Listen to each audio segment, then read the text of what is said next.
Shalom warga kerajaan, selamat malam. Kita berjumpa hari ini dalam pembahasan tentang Kingdom Influence. Nah, Bapak Ibu Saudara, pada bulan Januari tahun ini kita belajar tentang The Chosen Generation atau generasi pilihan Allah. Kita akan melihat ayat yang menjadi ayat pembacaan kita pada awal tahun ini, di bulan Januari. Diambil dari 1 Petrus pasal yang kedua ayat yang ke-9, ayat yang sudah sangat familiar bagi setiap kita, bahkan mungkin beberapa dari kita menghafal ayat ini. Demikian firman Tuhan.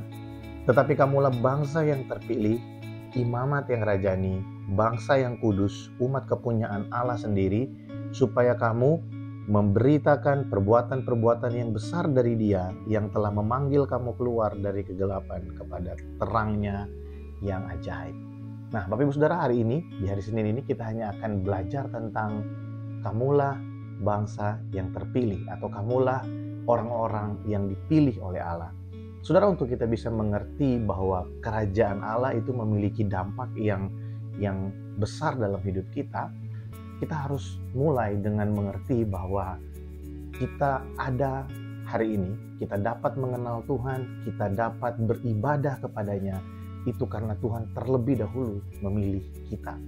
Pemilihan Tuhan atas kita itu bukan terjadi di tengah perjalanan, bukan ketika kita meresponi, bukan ketika kita melakukan sesuatu yang baik Tuhan memilih kita, bukan.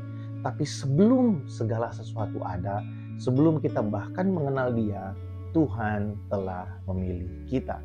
Nah, saya ingin bacakan beberapa ayat dari surat Rasul Paulus kepada jemaat yang ada di Efesus. Ya, Efesus pasal yang pertama, ayat yang keempat sampai dengan ayat yang keenam, demikian firman Tuhan. Sebab di dalam Dia Allah telah memilih kita sebelum dunia dijadikan supaya kita kudus dan tak bercacat di hadapannya. Ayat 5, dalam kasih Ia telah menentukan kita dari semula oleh Yesus Kristus untuk menjadi anak-anaknya sesuai dengan kerelaan kehendak-Nya. Ayat 6, supaya terpujilah kasih karunia-Nya yang mulia yang dikaruniakannya kepada kita di dalam Dia yang dikasihinya. Saudara, perhatikan di ayat yang keempat, firman Tuhan berkata begini, sebelum dunia dijadikan Allah telah memilih kamu supaya kamu kudus dan tak bercacat di hadapannya. Jadi sebelum segala sesuatu ada, Tuhan itu sudah memilih kita. Nah, mungkin beberapa dari kita berpikir begini, kalau bumi aja belum ada, segala sesuatu belum ada, bagaimana mungkin Allah telah memilih kita? Sedangkan kita mungkin baru lahir ribuan tahun setelah segala sesuatu ada. Saudara, saya ingin kasih tahu kita begini, bahwa kehidupan kita itu bukan dimulai waktu kita lahir ke dalam dunia. Kehidupan kita dimulai sejak kekekalan, waktu Allah merencanakan kehidupan kita. Nah, ilustrasi yang sering saya gunakan adalah ketika kita ingin membangun sebuah rumah, tentu sebelum kita hire orang yang akan melaksanakan pembangunan, kita harus membuat perencanaan. Kita akan membuat blueprint dari rumah itu. Kita akan menentukan berapa luas bangunan, berapa lantai yang akan kita bangun, berapa kamar tidur yang ada di dalam rumah itu, berapa kamar mandi yang akan ada di dalam rumah itu. Kita akan menentukan semuanya, dan kemudian setelah sampai di situ, kita akan mulai memastikan ketika proses pembangunan itu dimulai, kita akan memastikan bahwa apa yang ada di dalam blueprint itu benar-benar terlaksana waktu para tukang membangun apa yang ada di dalam blueprint itu. Bangunannya belum jadi, tapi rencananya sudah ada. Saudara, kehidupan kita sebelum kita lahir ke dalam dunia, sebelum bahkan segala sesuatu ada, Allah sudah mengenal kita. Allah dalam kemahatauannya, Allah dalam waktu yang Allah punya, itu adalah waktu kekekalan. Tidak ada awal dan tidak ada akhir. Dia ada di segala masa. Tuhan tahu hari esok, Tuhan berkuasa atas segala masa. Sebelum segala sesuatu ada, Tuhan telah memilih kita, menentukan kita bahwa satu hari nanti akan lahir seorang anak yang bernama Edward Daud Ratu Langit. Akan lahir seorang anak yang bernama Novelty Adibaka. Akan lahir nama-nama kita. Ada di hadapan Tuhan, ada di rencananya Tuhan. Dan Tuhan membuat blueprint semua hal yang akan terjadi dalam kehidupan kita. Nah, ketika kita melihat hal ini, apakah saudara berpikir bahwa wah, berarti kita ini robot dong? Tuhan mengatur segala sesuatu dalam hidup kita sehingga kita ini nggak punya pilihan untuk dapat menggunakan yang namanya kehendak bebas. Bapak Ibu Saudara, kalau kita mengerti tentang kedaulatan Tuhan, maka kita harusnya tidak berpikir seperti itu. Saya percaya sekali dalam hidup ini tidak ada sesuatu yang kebetulan. Bahkan sesuatu yang kita anggap itu benar-benar sepertinya kebetulan, itu semua ada dalam rencana Allah yang jauh melampaui segala akal pikiran kita. Saudara, tidak ada hal yang baru di dalam dunia ini. Ya, pengkhotbah berkata seperti itu. Segala sesuatu sudah ada sejak dulu. Tuhan sudah meletakkan kekekalan di dalam hati kita.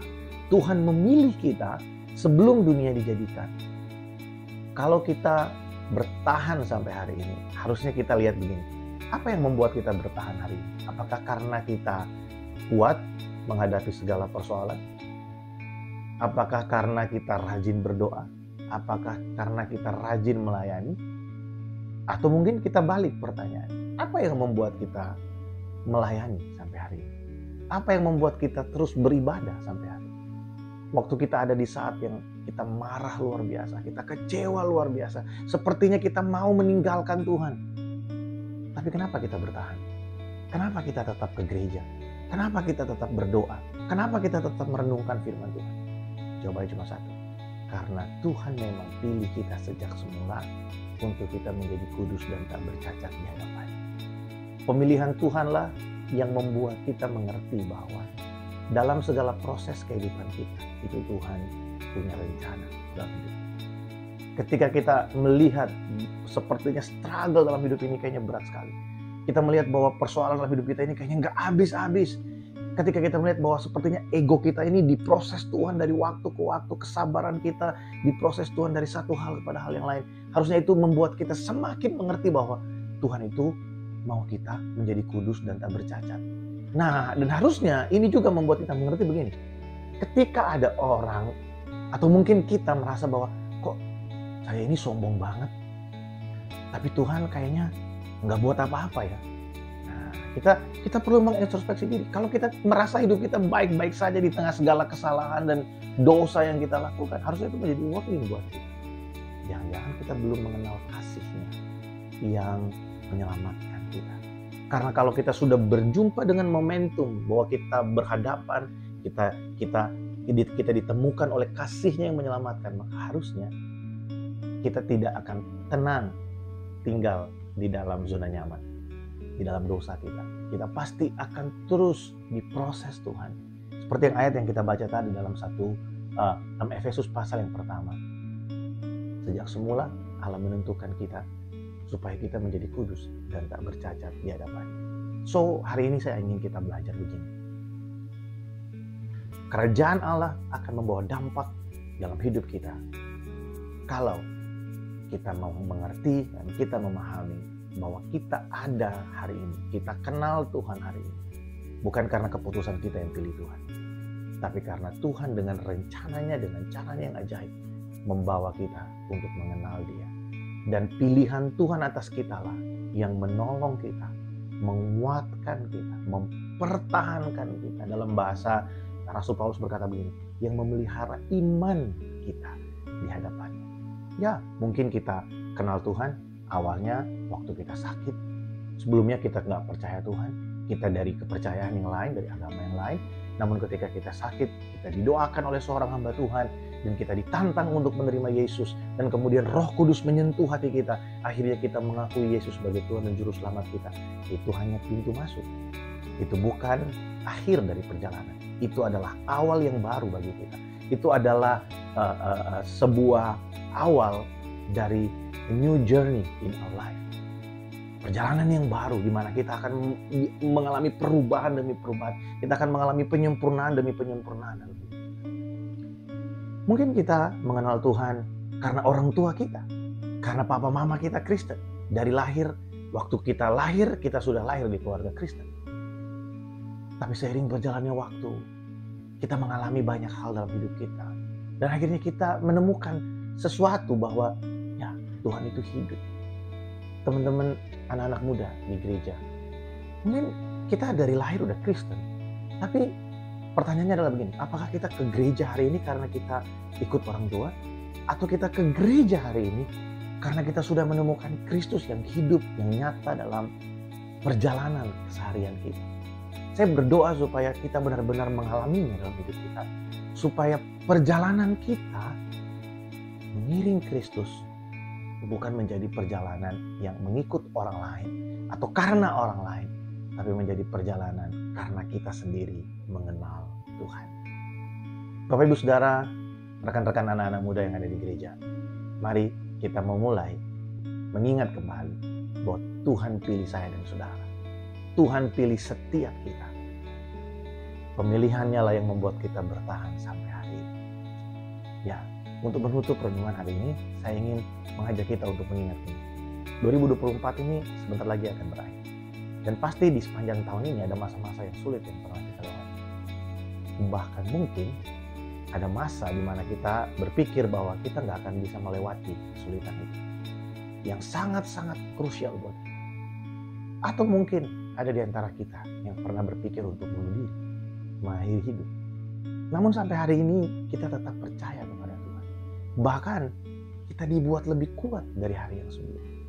Saya ingin ingatkan kita Bapak Ibu Saudara bahwa semua itu kalau kita ada hari ini karena Tuhan pilih kita, karena Tuhan memegang kita, karena Tuhan memelihara iman kita. Puji Tuhan. Biarlah apa yang kita pelajari hari ini menguatkan, menghibur setiap kita, mengingatkan kita kembali bahwa kita adalah umat pilihan Allah. Tuhan Yesus memberkati setiap kita. Selamat malam, selamat beristirahat. Tuhan Yesus memberkati. Shalom.